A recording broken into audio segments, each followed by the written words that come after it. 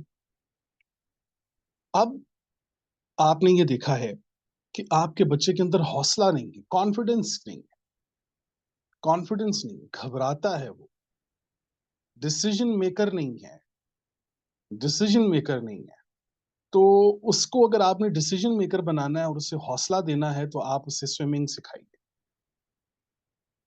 ایک بچے کے لیے یہ دنیا کا سب سے مشکل ترین مرحلہ ہوتا ہے کہ ابھی اسے تیراکی نہیں آتی اور اسے کہا جائے کہ آپ اس سوئمنگ پول کے اندر جمپ کر دیں.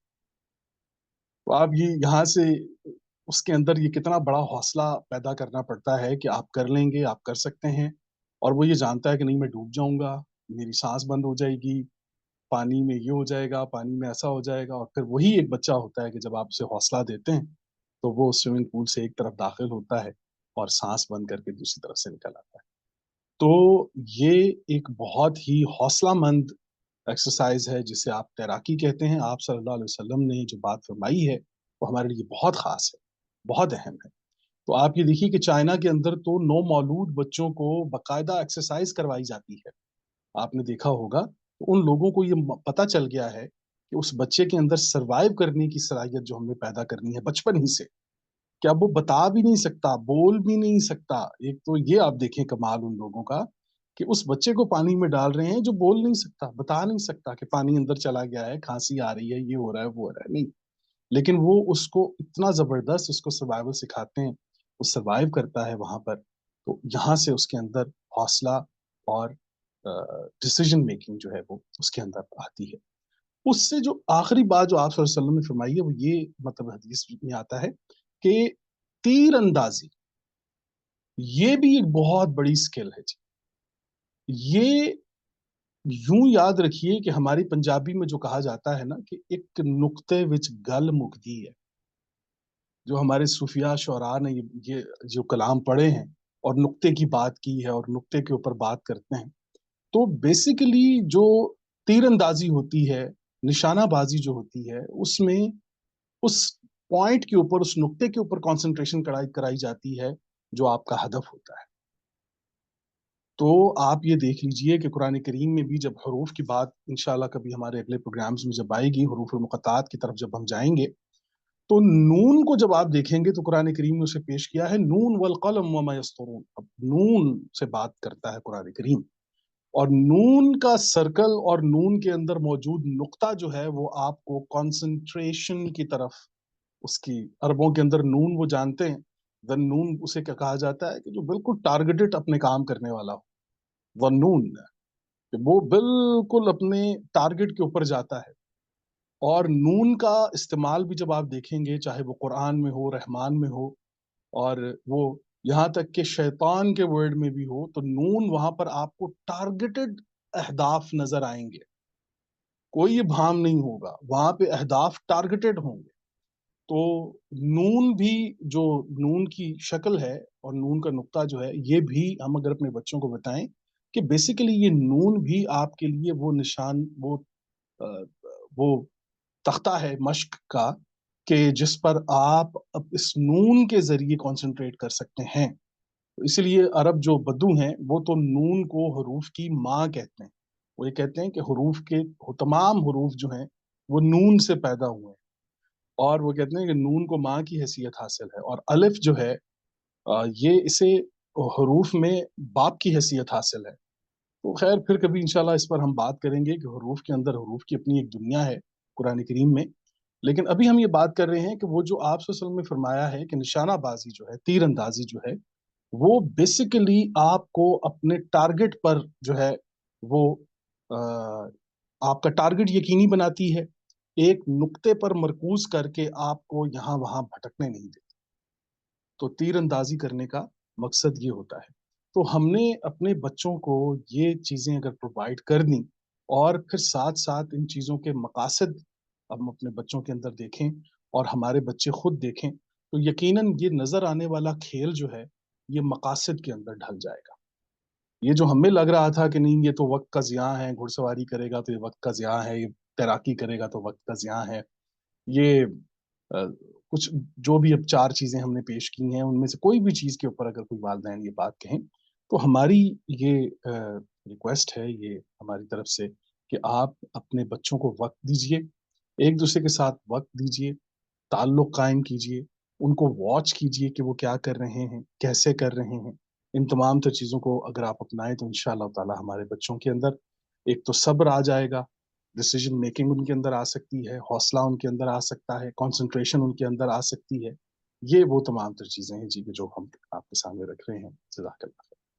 بہت شکریہ. جی زبیر بھائی، بہت شکریہ. اچھا، میں اس کو اگر اس طرح سے کنکلوڈ کروں تو آپ اس کو کیسے دیکھتے ہیں کہ جتنی بھی سپورٹس آپ نے ڈسکس کی ہیں یا مینشن کی ہیں یہاں پہ، وہ ساری لائف سیونگ سپورٹس ہیں، کہ اس میں انسانی زندگی کی بھی بقا ہے، اور سوئمنگ ہے یا گھڑ سواری ہے یا تیر اندازی ہے یا شوٹنگ ہم اسے کہہ دیں، اور جو فشنگ ہے یا اس طرح کی جتنی بھی ایکٹیویٹیز ہیں وہ ساری لائف سیونگ بھی ہیں، اور اپنی جو کہتے ہیں کہ رسک کی پیداوار کا ذریعہ بھی بن سکتی ہیں یہ ساری ایکٹیویٹیز. زبردست، زبردست. بالکل بالکل بالکل، یہ آپ نے بہت بہت خوبصورت بات کی. بالکل ایسا ہی ہے، بالکل تو ایسا ہی. یعنی نوجوانوں کو ان سائٹس کو زیادہ دیکھنا چاہیے کہ جس میں ان کے لیے اپنی پرسنالٹی بلڈنگ تو ہے ہی، لیکن وہ اس سے رسک بھی کما سکیں یا اس سے لائف سیونگ اپنی کر سکیں. تو والدین جی کو بھی میرے خیال پہ اس میں کوئی قباحت نہیں ہوگی ان کو یہ ساری ایکٹیویٹیز کروانے میں. بالکل. اور آپ یہ بھی دیکھیے کہ افراز بھی ہمارے ہاں بچوں کے فگرز چینج ہو گئے، موبائل یوز کر کر کے ان کے ایک تو وہ کمر نکل آئی ہے پیچھے سے، گردنیں جھک گئی ہیں ان کی.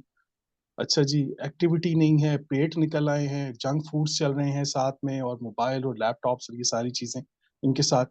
لیکن تیراکی تو پھر آپ کی کمر سیدھی کرتی ہے نا جی. تیراکی کے بالکل. لیے تو آپ کو پورا زور لگانا پڑتا ہے اپنے پورے جسم کا.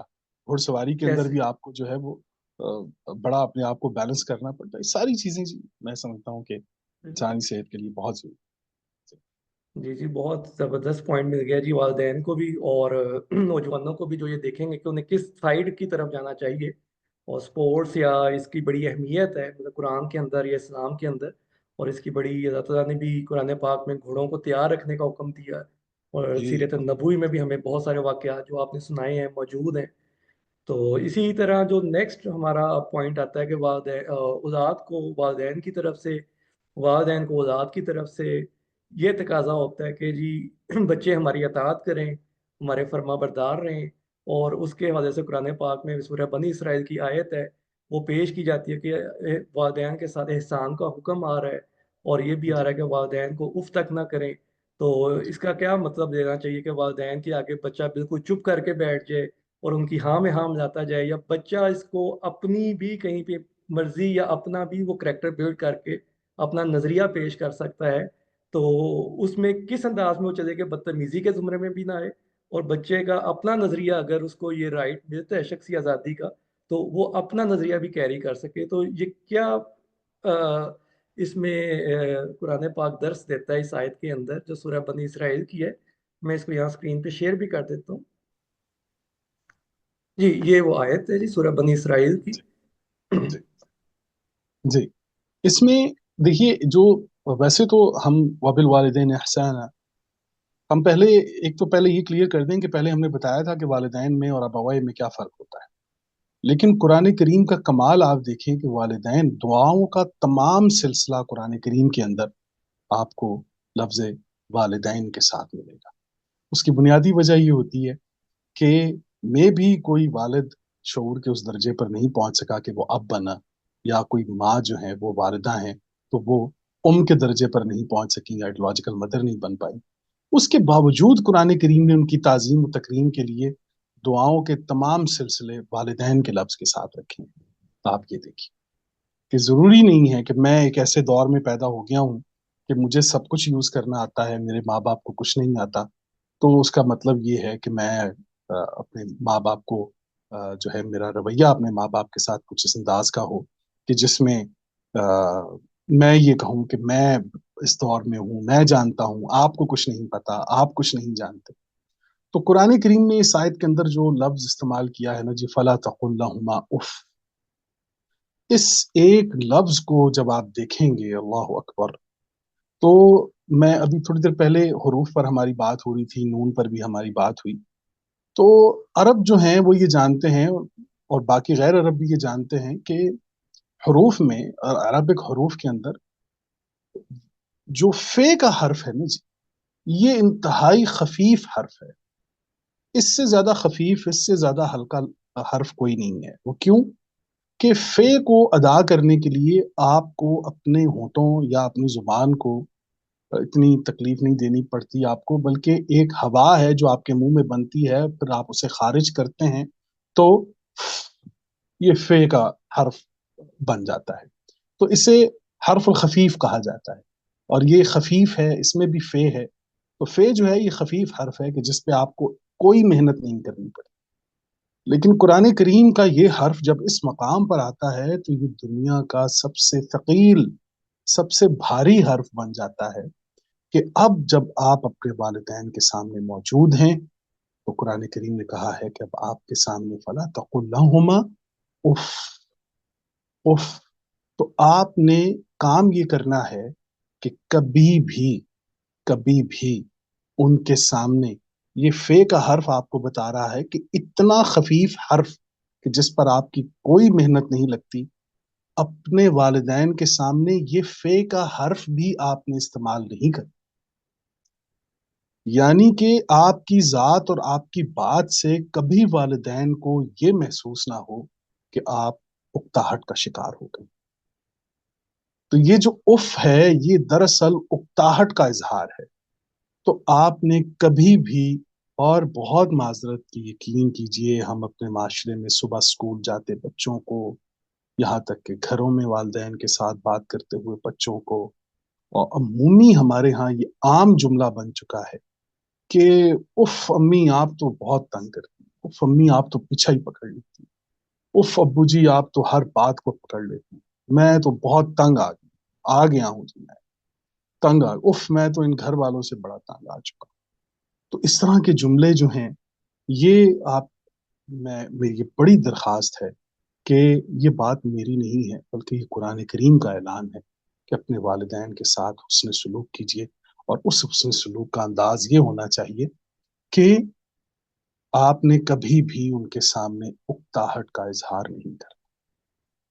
کبھی بھی آپ نے ان کے سامنے اکتاہٹ کا اظہار نہیں کرنا. اور اس کی بہت سی مثالیں ہمیں آپ صلی اللہ علیہ وسلم کی زندگی میں اور اصحاب رسول کی زندگی میں اور اہل بیت کی زندگی میں ہمیں یہ تمام مثالیں ملتی ہیں. اور بھی دنیا میں بڑے بڑے نیکوکار، بڑے اچھے لوگ گزرے ہیں کہ جن کی مثالیں ہم دے سکتے ہیں. تو آپ نے یہ کام کرنا ہے کہ ان کے سامنے اکتاہٹ نہیں. اس میں ایک اور بہت بڑا راز چھپا ہوا ہے فراز بھائی. میں یہ سمجھتا ہوں کہ یہ بھی ایک ہمارے معاشرے کا بہت اہم نقطہ ہے جو قرآن کریم نے صرف 3 حرفوں کے اندر بیان کر دیا، 3 حروف کے اندر. ہما کا لفظ آپ یہ دیکھیں، فلا تقل لہما، فلا تقل لہما، کہ یہ جو تسنیہ کا صیغہ استعمال ہوا ہے نا دونوں کے لیے، ماں کے لیے بھی اور باپ کے لیے، آپ نے اف نہیں کرنی، اف نہیں کرنی، تو یہاں پر ایک بہت بڑا راز، بہت بڑا نقطہ قرآن کریم دے گیا ہے کہ کبھی آپ کے ماں باپ کے درمیان کوئی ناچاکی ہو گئی ہے، آپ کے ماں باپ کے درمیان کوئی ناراضگی ہو گئی ہے، تو یہ مہربانی کیجئے گا کہ کبھی بھی والد کے کہنے پر آ کر اپنی والدہ کو اف مت کر دیجئے گا، اور کبھی والدہ کے کہنے پر آ کر، والدہ کی باتوں میں آ کر اپنے والد کو اف مت کر دیجئے گا۔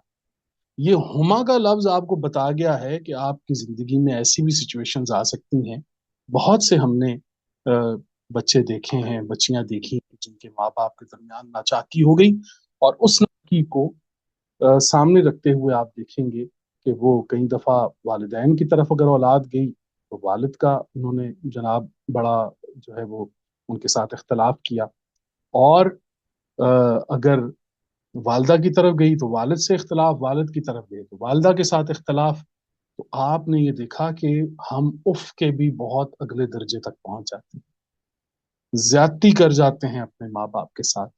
تو خدارا اگر ان دونوں کے درمیان کوئی ناچاکی ہو گئی ہے، ان کے درمیان کوئی علیحدگی ہو گئی ہے، تو آپ نے پارٹی نہیں بننا، کوشش کیجئے کہ آپ کے اوپر دونوں کی تکریم، یہ دیکھ لیجئے اس آیت کے اندر وَبِالْوَالِدَيْنِ احسان، قرآن کریم نے دو ٹوک لفظوں میں یہ بتا دیا ہے کہ والدین کے ساتھ آپ نے احسان کا سلوک کرنا ہے۔ تو کبھی آپ نے اپنی زندگی میں ایسا نہیں کرنا کہ والد کے کہنے پر والدہ کی مخالفت، یا والدہ کے کہنے پر والد کی مخالفت، کوشش کریں کہ دونوں کو ملانے کی کوشش کیجیے، اور اگر وہ علیحدہ ہو چکے ہیں، باقاعدہ قانونی طور پر علیحدہ ہو چکے ہیں، تو دونوں کی تکریم آپ پر لازم۔ اسی طریقے سے والدین کو بھی یہ مہربانی کرنی چاہیے کہ وہ اپنی ناچاکیوں میں اپنی اولاد کو اسلحہ نہ بنائیں، اپنی اولاد کو فوج نہ بنائیں، اسے پارٹی نہ بنائیں۔ تو قرآن کریم نے ان دونوں الفاظ کے اندر بھی ایک بہت بڑی ہدایت والدین کے لیے بھی اور بچوں کے لیے بھی پیش کی ہے۔ جزاک اللہ۔ جی بہت شکریہ زبیر بھائی، آپ نے بہت اچھے انداز میں چیزوں کو ایکسپلین کیا کہ والدین کے ساتھ احسان دونوں طرف ہونا چاہیے، کسی ایک کی طرف جھکاؤ یا کسی کے ساتھ زیادتی نہیں ہونی چاہیے کہ دوسرا فیل کرے اس بات کو۔ تو اسی میں اب جو دیکھتے ہیں نوجوانوں کو، ان کے اوپر معاشرتی پریشر بھی ہے، پیرنٹس کی طرف سے بھی یہ ہدایات آتی ہیں یا ان پیرنٹس کے لیے بھی یہ ہدایات آتی ہیں، لیکن دوسری طرف ہمارا جو معاشرہ ہے اس میں اتنی اب تیز دوڑ پیدا ہو چکی ہوئی ہے کہ جیسے ہم بات کر رہے ہیں کہ بچوں کے اور والدین کے درمیان ایک گیپ بھی پیدا ہوتا جا رہا ہے یا ہو چکا ہوا ہے، جس کو ہم اب کوشش کر رہے ہیں کہ والدین اپنی ذمہ داریوں کو سمجھیں، نوجوان اپنی ذمہ داریوں کو سمجھیں۔ لیکن آج جو یہ مقابلے کی دوڑ ہے اس میں نوجوان کس طرح سے سروائیو کریں کہ وہ اس دوڑ میں پیچھے بھی نہ رہ جائیں، وہ اس معاشرے میں تنہا بھی نہ رہ جائیں، اور وہ اپنے والدین کے ساتھ بھی کنیکٹ ہو سکے۔ جی جزاک اللہ، بالکل یہ تو بات آپ کی بالکل درست ہے کہ ہر گھر کے اندر ابھی فی الحال ماحول یہ ہے۔ اچھا، اس کی ذرا بیماری ہم پکڑ لیتے ہیں تاکہ پھر ہمیں یہ پتہ چلے کہ ہم تشخیص کی طرف بعد میں جائیں۔ بیماری یہ ہے کہ جس معاشرے کے اندر آنے والا کل محفوظ نہ ہو، جس معاشرے میں یا قوم میں انہیں یہ خوف لاحق ہو گیا ہے کہ ان کا آنے والا کل، آنے والا جو دن ہے وہ محفوظ نہیں ہے، وہاں پر ایک دوسرے سے آگے نکلنے کی دوڑ لگ جاتی ہے، وہاں پر معاونت ختم ہو جاتی ہے، وہاں پر اعتبار ختم ہو جاتا ہے، وہاں ایمان کا گلا گھونٹ دیا جاتا ہے۔ تو ہم نے جب تک اس بیماری کو نہیں پکڑنا، ہمیں بات سمجھ نہیں آئے گی کہ اصل میں یہ جو ہمارے ہاں ایک مقابلہ بازی کا ماحول ہے، گھروں کے اندر بھی، رشتہ داروں کے اندر بھی، شہرداروں کے اندر بھی، امیر لوگوں کے درمیان، جو جتنے بھی بڑے ٹائکنز ہیں ان کو بھی ہم جب رکھیں گے اپنے سامنے، تو آپ دیکھیے، تو بیسیکلی جو آپ کو نقطہ ملے گا وہ یہ ملے گا کہ جس قوم کو یہ بتا دیا گیا یا سمجھا دیا گیا کہ آپ کے آنے والا کل محفوظ نہیں ہے، یا وہ یہ خود محسوس کرتے ہیں کہ ہمارا آنے والا کل محفوظ نہیں ہے، وہاں پر وہ ایک دوسرے کا حق کھا جاتے ہیں، وہاں پر وہ اعتبار نہیں کرتے، وہاں پر مقابلہ بازی ہوتی ہے، اور وہاں پر ایمان دم توڑ جاتا ہے۔ تو یہ تمام تر نقصانات اس ماحول میں پیدا ہوتے ہیں جہاں پر آپ کا آنے والا کل محفوظ نہیں ہوتا۔ اور پھر آفرین ہے اس کتاب کریم کی کہ وہ آپ کو بتا رہا ہے کہ فَهُمْ فِيهَا خالدون۔ وہ کہتا ہے تم کل کی بات کرتے ہو، میں تمہیں خلد کی دعوت دے رہا ہوں۔ تم چاہو تو ایک دائمی عذاب کی طرف بڑھتے چلے جاؤ، اور تم چاہو تو ایک دائمی جنت کی طرف بڑھتے چلے جاؤ۔ اب یہ آپ پر جو ہے وہ منحصر ہے کہ آپ اس کو کریں۔ تو یہ ہے اصل وہ بیماری کی جس کی وجہ سے مسابقت یعنی سبقت لے جانا ایک دوسرے پر، یہ بیماری ہمارے معاشروں کے اندر آ گئی ہے۔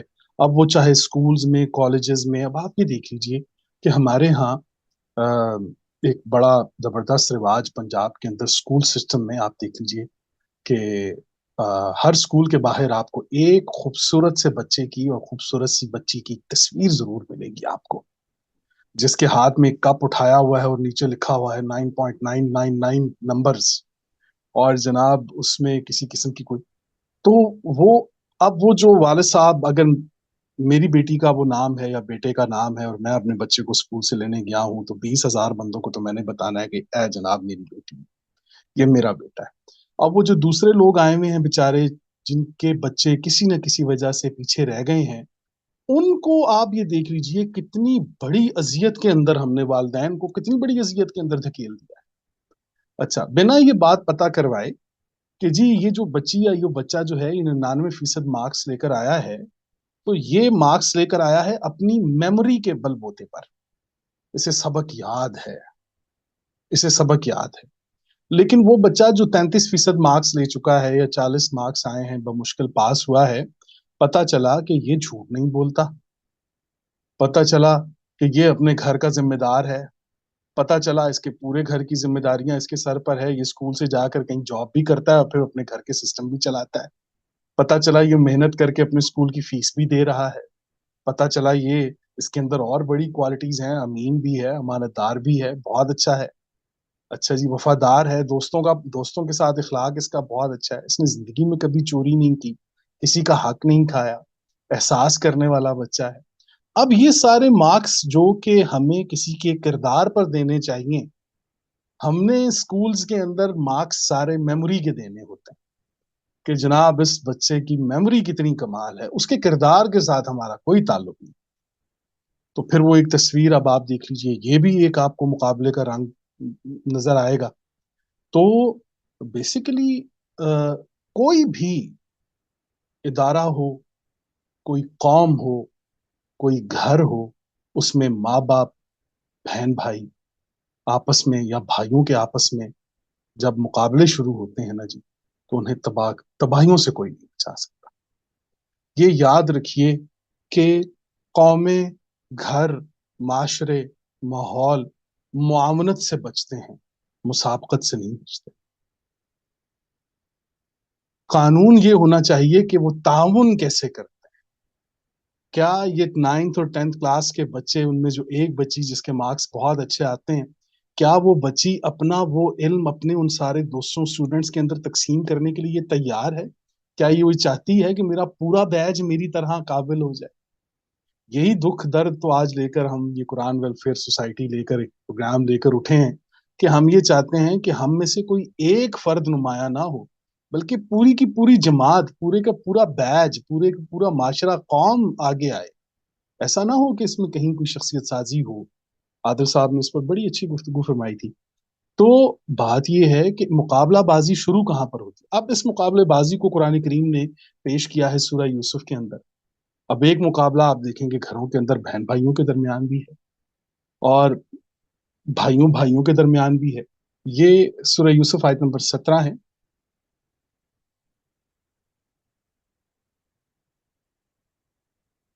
جی بسم اللہ، بالکل یہی آیت ہے جی۔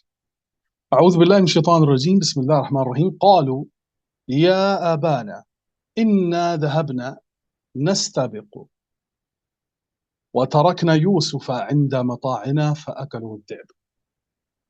اور کہنے لگے ابا جان ہم تو ایک دوسرے سے سبقت لے جانے کے لیے بھاگ رہے تھے، دوڑ رہے،